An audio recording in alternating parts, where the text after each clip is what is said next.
Hello, lovelies. Well, the 10-cent story appears to be untrue, if you can trust Hasbro, which you probably can't, or at least seems to have been misreported. So, hopefully, people's attention will turn back to this story. We'll swing back to the harassment issue and how it has affected myself and others, and hopefully we'll continue to get some vindication. But things have slowed down a lot, so maybe, hopefully, I can get back to more normal things on this channel again, and hopefully all the new subscribers will stick around for that. So Zach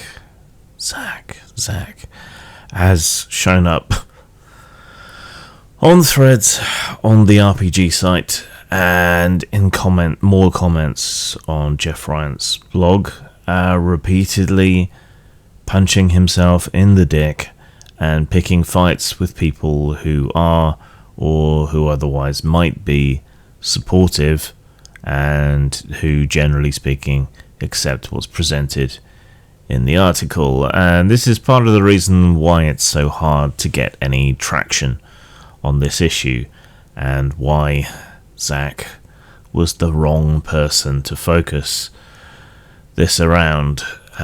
It's unfortunate, but I would take this opportunity again to remind people that many other victims of what has happened exist, and Zach is perhaps the most high profile, but also perhaps the least sympathetic of the people who have been affected by this. It's also become obvious that, as tends to happen, a lot of clout chasers have started to show up, and that there are now an increasing and spiraling number of secondary stories about the story rather than the story itself, unfortunately.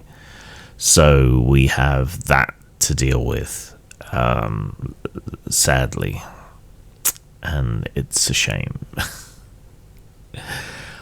Reporters in specialty games media and wider nerd media, or at least what remains of that as a news structure, more than one, have contacted me, but they all say pretty much the same thing, that there's only a real story here if they can somehow get in contact with Dr. Weissman.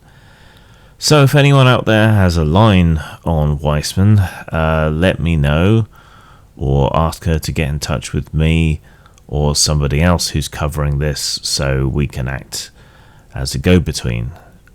If, of course, it is true that her cancer is as serious as it is, I don't think anyone will blame her for keeping her head down, focusing on her health or whatever else.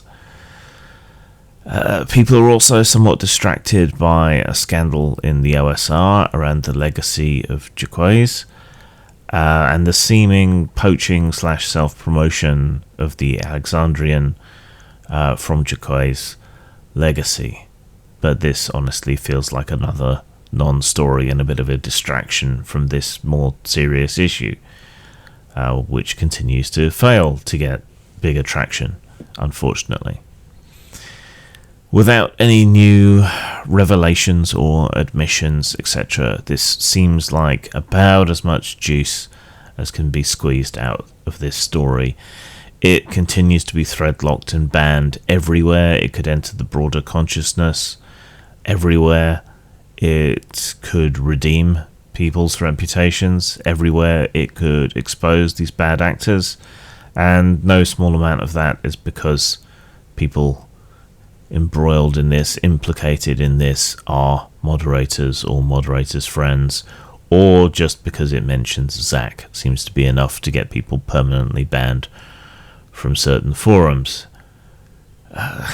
So people who should be seeing this and viewing this as a vindication and a victory are also peculiarly uninterested. Combine that with Zach's ongoing assholery, and that seems to be about as much as we can get out of this in terms of repaired reputations, and that's sad. It has not led to any apologies. My inbox is not overflowing with people saying sorry for believing the lies. I have not been unblocked by anyone. It won't magic back the lost opportunities, the hurt feelings, the hiding under pseudonymous names. It won't bring any of that back, this lost decade. It won't counteract the effects of the bizarre whispers in the games of telephone about me and others that have gone on in the last decade. Many of the people twisted by these whisper campaigns probably still remain unaware of it due to the suppression. So I guess that's about it. So like I said, at least I can probably now get back to reviewing new and old games, talking about general concepts in RPGs, providing insights on publishing and so on. I have absolutely no intention of becoming, or remaining perhaps, a drama channel, other than the occasional zoomed out view of the broader issues when a big story breaks. So I hope all these new subscribers will stick around for that kind of thing instead, rather than the drama. Speaking of which, it seems like castles and communism might be something people actually want. I'll think about it. So, barring any enormous new revelations, probably any updates on this will be a lot slower moving forward.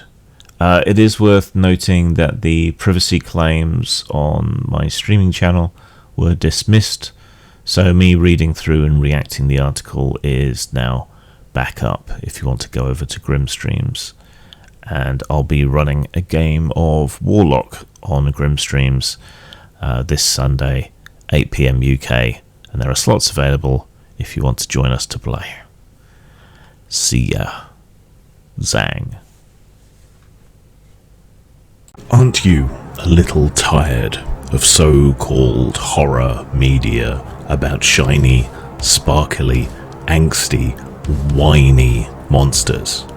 I know I am, and that's why I created Actual Fucking Monsters, where you will play an actual fucking monster doing horrible and monstrous things and being tracked down and killed for it. Buy now at DriveThruRPG, post-mort.com or lulu.com. It's time for you boys to share my last taste of the true black meat, flesh of the giant aquatic Brazilian centipede.